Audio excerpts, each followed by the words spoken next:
notes, I don't think we've seen him, have we? We've not, no. He's not been on our screens as of yet, but no doubt he might be back in there. We'll see with Geraint.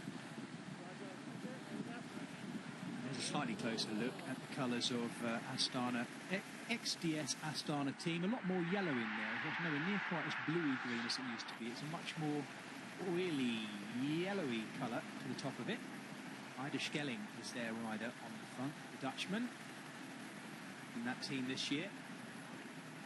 Whether he is working for someone like Aaron Gate to finish like this. Aaron Gate would be a pretty predictable top tenner today, Adam, I reckon. Yeah, I'd say if Gate gets the right run at this finish, he's very strong and, as I said, fast, but he just needs things to open up for him. And I feel like with the first day here, he needs things to be a little bit harder running into the finish so things are a bit more spread out. But I wouldn't be surprised if he won, or I wouldn't be surprised if he was 30th with Aaron today. But he's definitely a rider that will be up there when it's a little bit more strung out, a little bit more difficult finish, so the riders are a bit more tired coming into that finish. The yellow and red sleeves in the middle of Antomache Wanty, working for the birthday boy, Arne Marit, who I can't quite see, but is probably at the back of that string. There's no one else in that team that they would be working for in a way just like this. I mean, Dion Smith, the Kiwi, is quick, but Arne Marit is a proven sprinter at this level now already. We're understandably tracking along with Sam Welsford, who has got Gagliva, the Slovenian, just alongside him there in those colours of Alpes Inderkoning. Kind of almost greeny blue to the double denim now. Slightly changed kit for this year as well, not quite as blue as it was. And Antomache Wanty are dropping off riders who've been doing turns at the front. That's Tom Paco dropping back through the peloton.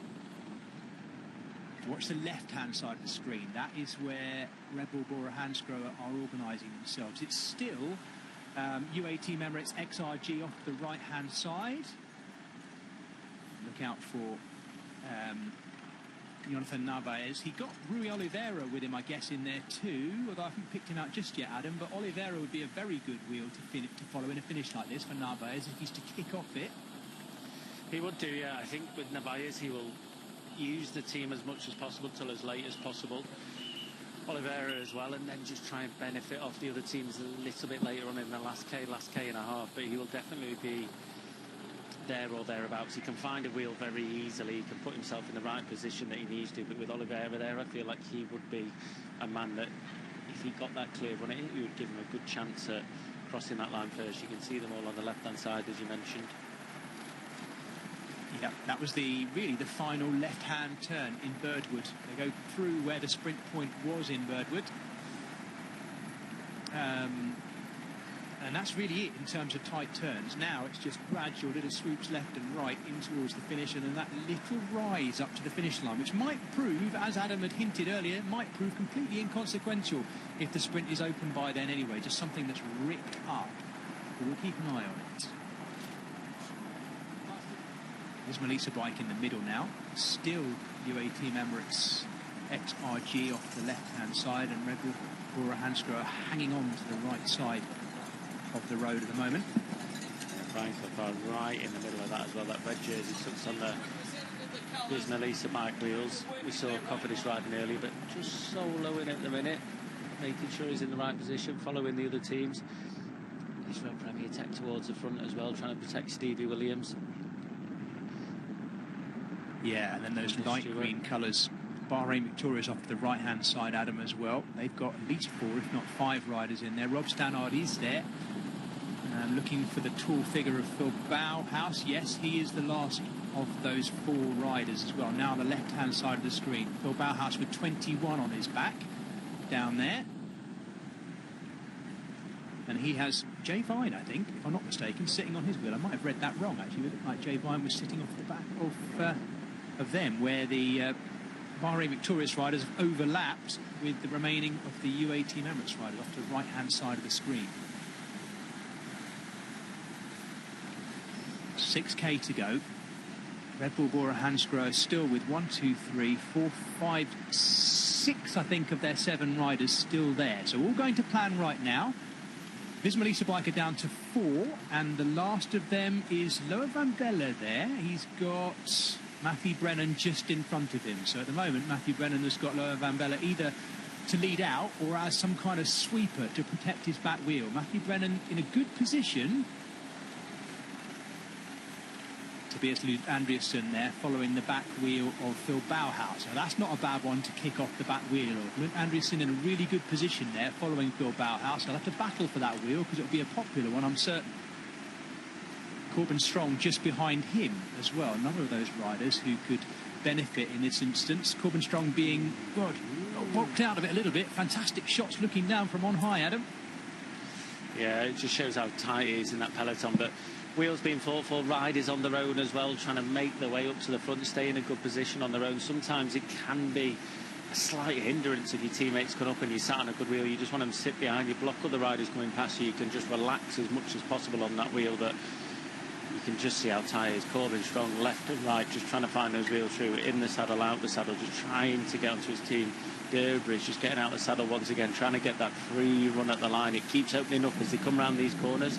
There's always space. There'll always be an acceleration through the middle of riders that have no space, wanting to move up. These are the final 5K of this, the opening stage of the 25th anniversary edition of the Santos Tour Down Under, with me, Jez Cox, and Adam Blythe. We're building towards the expected sprint finish. We've had two Australian national team riders away for so long. Zach Narridge and Fergus Browning doing a brilliant ride, sewing up the King of the Mountains classification as well. Now it comes down to that question of who is going to be wearing the Oka leaders jersey at the end of this stage. Who's going to win stage one? Will it be Sam Welsford, everyone's big pick? Will it be Phil Bauhaus, already a stage winner in the history of this race as well? It is so fast coming into the finish. We're seeing Luke Durbridge now, the Australian road race champion, now on the front, stringing things down, and suddenly the purple jerseys pop up as well. Yeah, it's the right thing to do. You've got Michael Hepburn moving round on the right-hand side as well, so they've just waited for as long as possible, waited till these just turns. Ineos Grenadiers, there's Quiato moving up as well, right on that back wheel. Look at them hogging the side of the road to make sure no other riders come past. Hepburn in the middle in the purple jersey now, looking for that assistance from Kell O'Brien. The speeds, they'll be nudging 70, 75 k's an hour at the minute. Aaron Gate placed nicely in the middle in that white New Zealand national champs jersey. Yeah, of course, good pick there. Look out for that jersey, not quite in the same colours as the rest of the Astana team as well.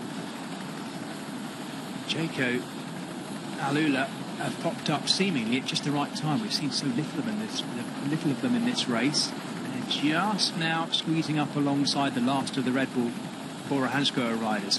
The Red Bull boys a little bit more spread now. They look like they were really protecting that left-hand side. Yes, they've still got at least a couple of riders there, but they've got infiltrators in amongst them. It's a little bit messy. It's Kwiatkowski who is coming up the outside for Ineos Grenadiers. Can they get Samuel Watson into the right position to unleash his uphill sprint as well?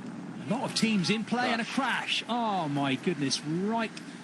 Well, I don't know where that's happened. We'll probably see the overhead shot as well. Luke Plapp is down and involved again.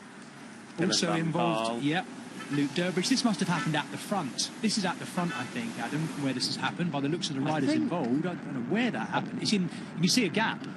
I don't know if I was wrong there, but I just maybe might have seen Narvaez. Could be wrong. Right. We'll try and concentrate both on who is still in here and who is out. Let's see where it happened. I think it was near the front, you know. It's right there, isn't it? Yeah. Right. I hope everyone's okay. Yeah, now we get a look at it. Let's try and see who is on the deck. Yeah, there's Durbridge, Chavez in there. Okay, we go back to watching the front and we'll see the after effects, the ramifications of that. It's certainly thinned things down a little bit. This is Gagliva, Slovenian on the front, doing his turn for Alpecin-Deceuninck. Maybe thinking about Henry Ulrich, the German rider. Kwiatkowski now back on the front as well for Ineos Grenadiers, the former world champion. My goodness me, the speed coming down here. It's noticeably so much faster than last time through here as well, coming into the finish. Nearly at the Flamme Rouge, 1k to go. And it is an absolute battle for the Oka leaders jersey and the opening. Late attack coming by the the looks of it, if I'm not mistaken, or at least they're stringing someone through. It's one of the Intermarché Wanty riders, actually getting a little bit of daylight off the front in the closing stages, Adam, in amongst possibly some of these riders looking round to see where everyone is. Some of these riders might have lost a team leader in here. We're not entirely on top of exactly who was down in that crash, and we're now looking at the front end. It does look like Sam Welsford is ready. Sam Welsford is ready. I think Matthew Walls has got his back wheel too, by the looks of it. Swifty. Yeah, Matt Walls has got his back wheel. He's found exactly the right position. Sam Watson there too as well for Ineos Grenadiers, if I'm not mistaken, in fourth place too. But Sam Watson... Ben Swift is there. Thank you, Adam. So Ben Swift is tucked in on the back of that. Let's see if he can make this work. And it looks to me like already, it already is going to be that man going for it again. Sam Welsford, he's going to take this. Welsford's going to lead to the line all the way. And he's got it. But I tell you what, he's sat up easily there as well. Sam Watson. Oh, my goodness me. Sam Welsford has taken the win